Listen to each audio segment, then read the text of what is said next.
Je le tienne alors. Faut que je le tienne. Quand je le tiens, ça me met tout ça. en lien avec le livre. C'est presque affectif en fait. Hein. L'histoire d'un livre, c'est voilà, ça paraît. Voilà, quand il est terminé, c'est voilà, c'est des mots sur de l'encre sur une page, mais c'est quand même chaque portrait, c'est une histoire.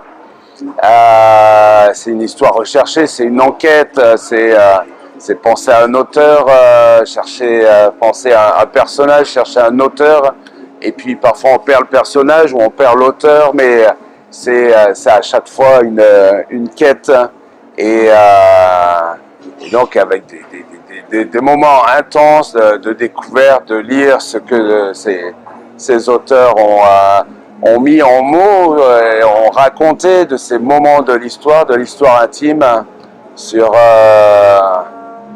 sur des personnages contemporains, sur les personnages anciens, et puis qui mis bout à bout permettent de dessiner cette Palestine enracinée. Quand on va quelque part en Palestine, on sait qu'il y a chaque famille a une histoire, des aïeux.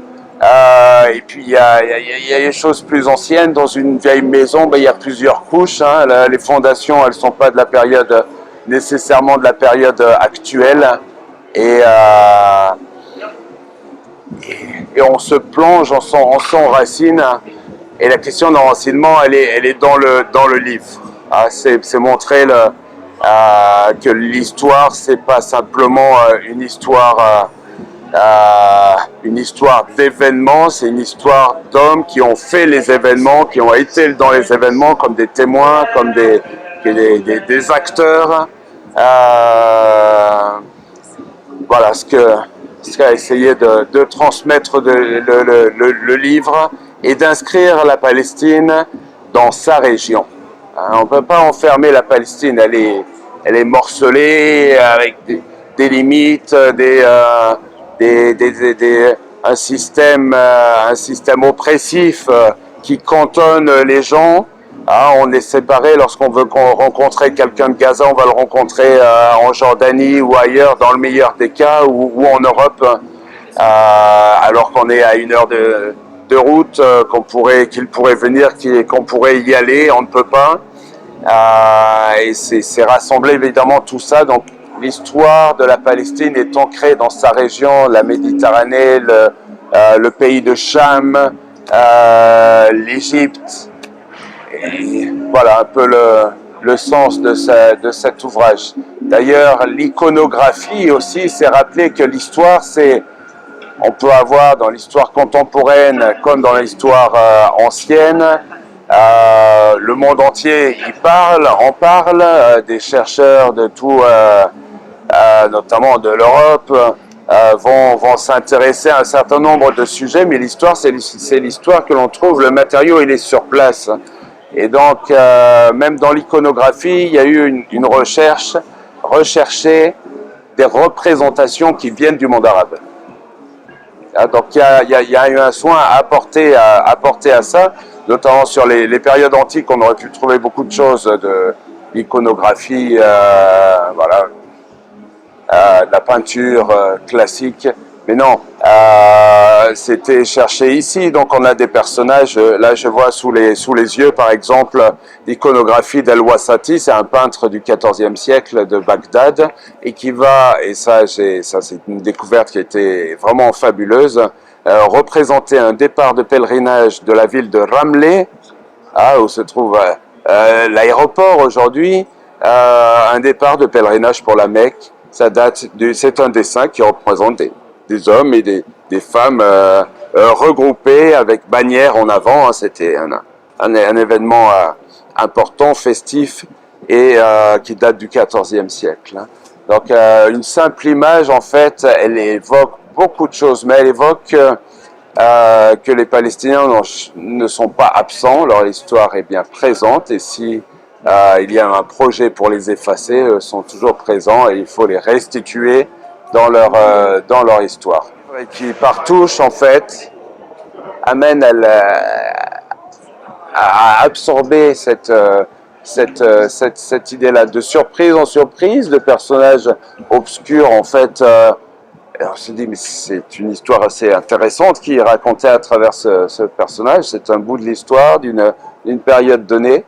Et c'est l'histoire des gens de la Palestine, c'est leur histoire. Donc le projet, là, voilà, quand je rentre en Palestine, c'est d'aller frapper à plusieurs portes et de montrer le livre avec des gens comme Salim Tamari, un historien de l'Institut d'études palestiniennes, dont ils ont un bureau à Ramallah, puis d'autres instituts pour voir, essayer de le faire traduire en arabe. Et de voir comment va être la réception en arabe. J'ai quelques idées, mais je vais avoir, je pense, des surprises, et puis on verra comment ça fait. Parce qu'il faut...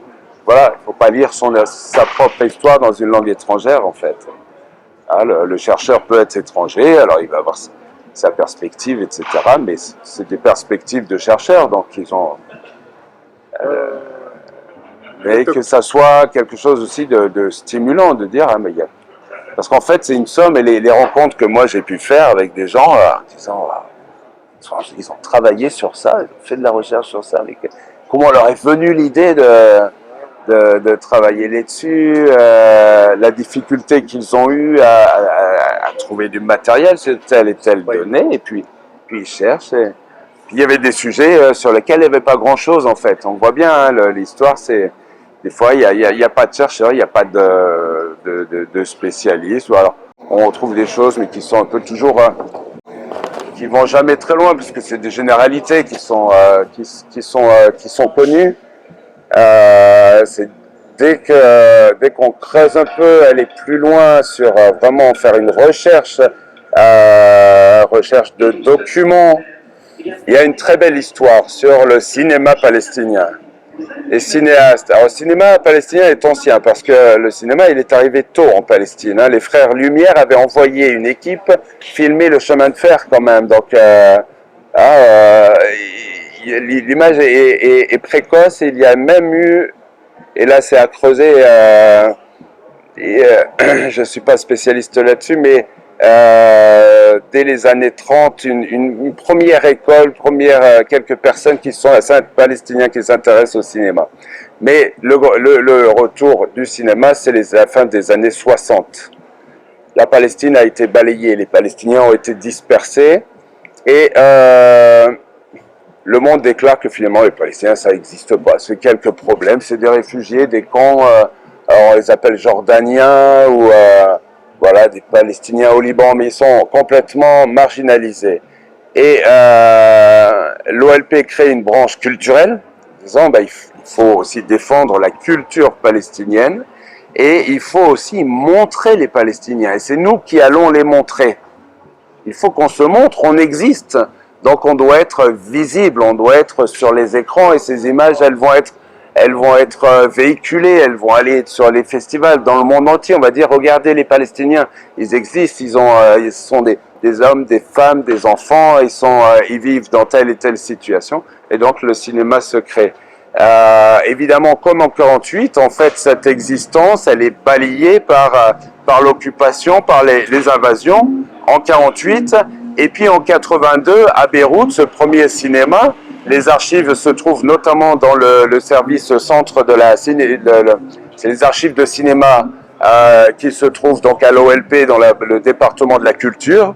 Les Israéliens bombardent, envahissent Beyrouth et volent une partie. Et par la suite, et notamment dans les années 90, il y a un certain nombre de chercheurs qui se sont réintéressés à ce premier cinéma palestinien et essayer de retrouver des vieilles pellicules. Certaines avaient été complètement endommagées, d'autres avaient été volées, donc avaient disparu. Et il y a un jeune chercheur qui va sur les recommandations de Mustafa Abou Ali, qui est un des personnages centraux avec sa femme, son ex-femme Khadija Bachne, sur son témoignage. Il va partir à la recherche de vieilles pellicules.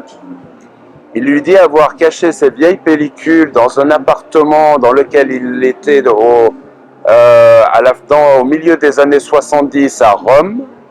Il lui dit, c'était là, dans cette rue. Il part à la quête. il trouve l'appartement, l'adresse, et il va frapper contre les plaintes dans la pièce qu'il avait indiquée. Un endroit, ça sonne creux, il enlève la plainte et il y retrouve des pellicules cachées à ce moment-là. Donc c'est l'enquête qui se mêle avec cette histoire et cette histoire de d'effacement et de volonté de montrer on existe. Aujourd'hui, le cinéma a beaucoup évolué. En fait, ce qui est né déjà dès les années 80, c'est aussi le film de fiction. C'est de dire on existe, on raconte des histoires, on a une culture vivante. Ah, il ne s'agit pas simplement de faire du documentaire, mais on est très vivant, on est créatif, on raconte des histoires d'amour, des histoires dans un contexte.